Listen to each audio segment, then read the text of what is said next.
matematike.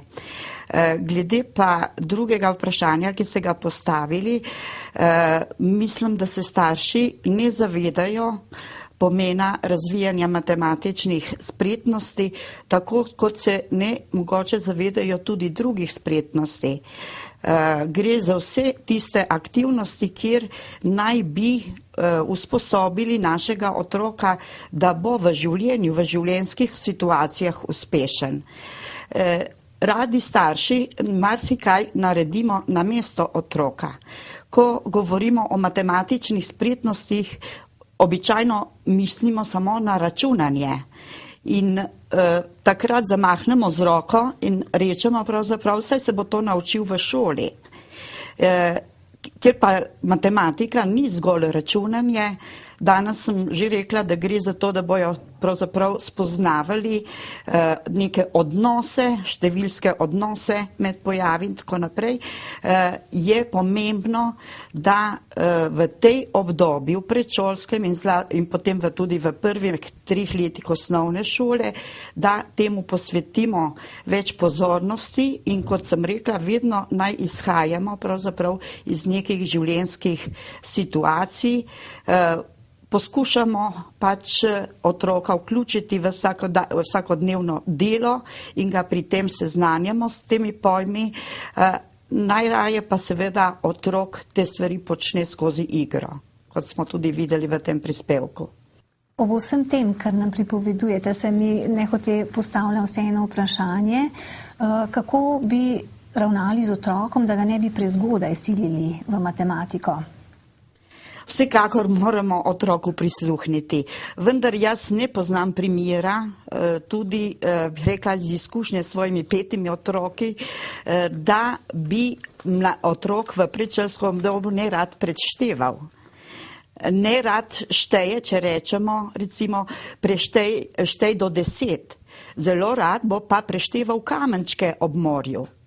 In v take situacije ga moramo spraviti, da bo pač z neko aktivnostjo, z neko dejavnostjo, ki je lahko tudi koristna, tako za družino kot za njega, da se bo s temi stvarmi seznanil. Dokler je igra in koristno delo, morda otrok spremlja to matematiko. Kaj pa, če se pojavi v prvih razredih odpor do matematike? No, moja izkušnja spet je takšna, da skoraj ne poznam primera, da bi otroci ne imeli radi matematike. Tudi v prispevku smo videli fantiča, ki je izjavil, da uživa pri matematiki. Izjavil tudi zakaj, a ne? Da pravzaprav mu to pomaga pri družabnih igrah. Počute se potem koristnega v določenih situacijah zaradi tega. In prebrala sem nekje, da pravzaprav so otroci rojeni matematkarji. No, zaradi tega jaz mislim, da te bojazni ni, če bomo, tako kot sem rekla, ga učili matematiko skozi življenjske situacije, ne pa ga spravljali v neke šolske situacije. Se pravi, otrokom lahko veliko pomagamo. Tudi mi smo bili nekoč otroci. In nekoč je bilo prvič, ko smo izračunali naš prvi račun, ko smo se srečali s pravo matematiko. In potem smo se skozi odraščanje srečevali še z najrazličnejšimi priložnostmi, kjer smo morali uporabiti svoje matematično znanje. Da je matematika povsod okrog nas bo prepričal tudi naš današnji posebni gost. Povedal nam bo, kako se spominja svojega prvega srečanja z matematiko. Poglejmo, kakšno zgodbo nam je povedal smučarski skakalec dr. Franci Petek, svetovni prvak v smučarskih skokih 1991. Znanega slovenskega športnika smo vprašali, kakšen je njegov prvi spomin na matematiko. A kakšen je moj prvi spomin na matematiko? Ja, moj prvi spomin na matematiko je pravzaprav tisti krogci in kvadratki, trikotniki, množice ali kaj smo že delali, nekaj takega in pa najbolj močno pa mi je bilo pa najbolj pa na nek način všeč poštevanka, ko smo se začeli učiti poštevanko. pri smučarskih skokih je bila matematika čist ves čas prisotna in zelo preprosta, ker je tako, pač kolikor sem jaz vložil, sem pač seštevek teh mojih vložkov, treningov in še pač drugih stvari, ki je bilo potem. Boljši je bil rezultat in tukaj je pač matematika čist logična. No. Pri mojih otrocih jim v bistvu ves čas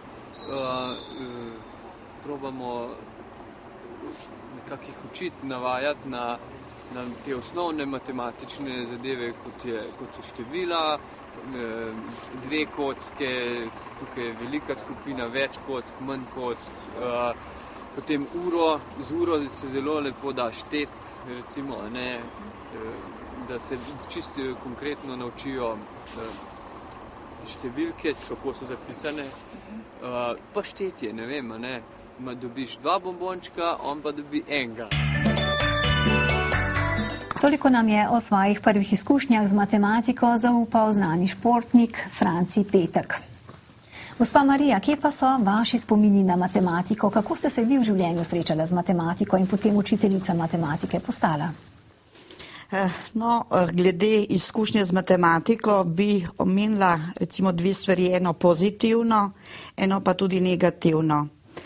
Ko sem bila v 2. razredu, takrat 8-letne osnovne šole, smo se takrat učili poštevanko in te stvari so mi kar dobro šle od rok, pa moj oče je bil na to zelo ponosen, pa ko je zvečer so prijatelji ga prišli obiskati, rekel, sprašujte jo poštevanko, pa boste videli, in sem naskrižno so me spraševali, pa nisem naredila napake, ne. Očitno mi je bilo usojeno, da postanem kasneje tudi učiteljica matematike, na kar me je prigovarjal moj učitelj matematike v 8. razredu. Vendar potem sem prišla na gimnazijo in prvo uro, ko smo imeli matematiko, je profesor začel 5 Peamovih aksiomov. Sploh nismo vedeli takrat, kaj pomeni ta beseda aksiom. To smo morali potem po njegovem nareku napisati in naslednja ura je bila ti tam prvi Peamov aksiom. In tako so padali cveki in to je bil pa tak neprijeten spomin na matematiko.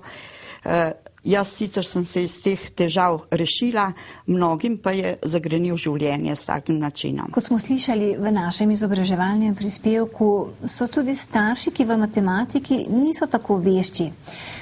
Morda je celo ne marajo. Kaj lahko taki starši storijo, da bodo otroka ob vstopu v šolo lahko vzpodbujali in mu na pravi način pomagali? Kako bi lahko ponudili boljšo pomoč svojim otrokom? Torej, kot sem že danes omenila, je zelo veliko odraslih, ki ima odpor do matematike zaradi slabih izkušenj in nevede to prenašajo tudi na svoje otroke.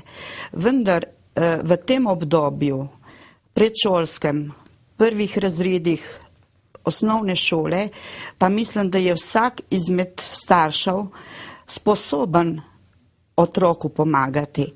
Res, da marsikateri ne ve, kako obvlada sicer določene matematične spretnosti, ima določena matematična znanja, vendar pa tega ne zna uporabiti takrat, ko mora otroku nekaj razložiti.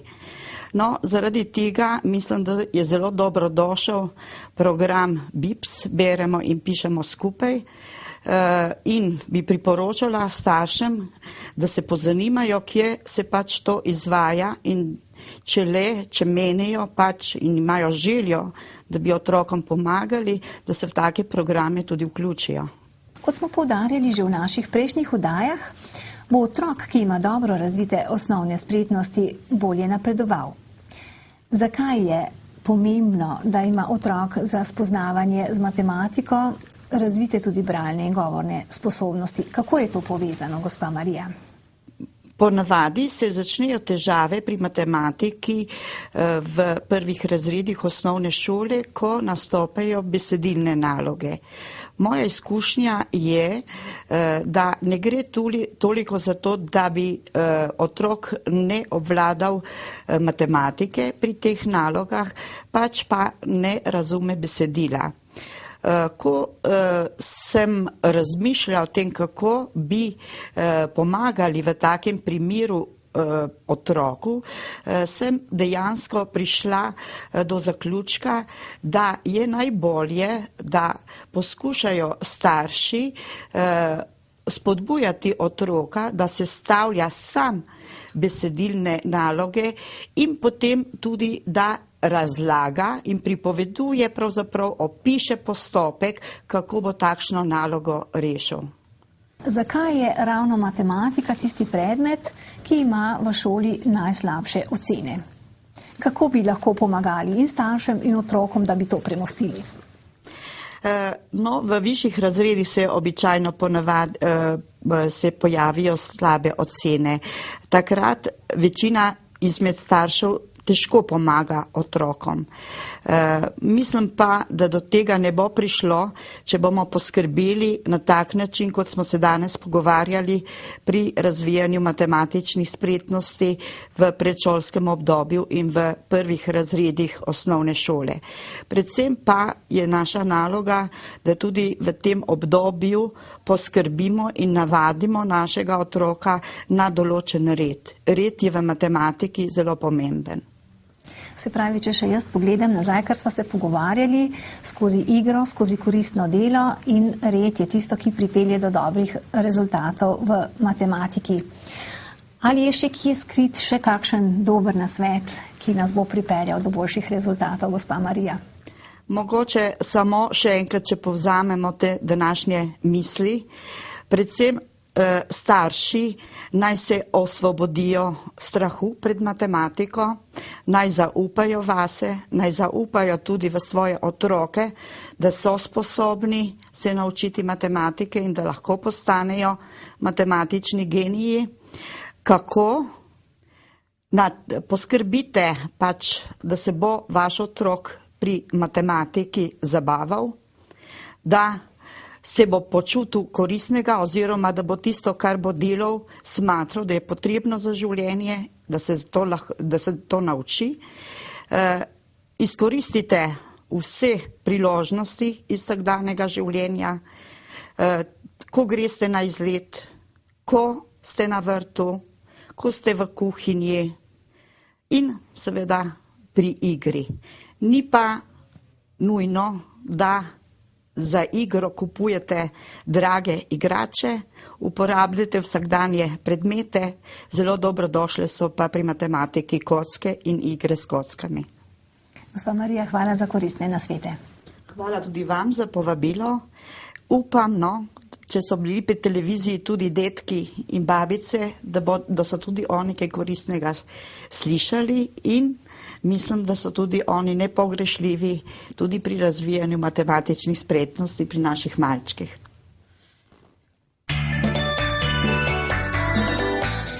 Dragi starši, videli ste, da lahko veliko storimo za to, da bo naš otrok že kot malček začel spoznavati osnove, temelje bodočih matematičnih spretnosti. Če bo skozi igro sproščeno utrjeval razumevanje osnovnih odnosov, več, manj, veliko, majhno, ima veliko več možnosti, da bo kasneje, ko bo že šolar, veselo in sproščeno spoznal svet matematike. Vabljeni k ogledu naslednje, zadnje oddaje. Z njo bomo sklenili naše popotovanje po poteh pismenosti, ki jo lahko razvijamo v krogu družine. Podrobneje se bomo seznanili s tem, kako ravnati, ko otrok piše prve črke. V vsakdanjem življenju lahko skupaj z otroki vadimo pred matematične spretnosti. Izkoristimo to veliko priložnost.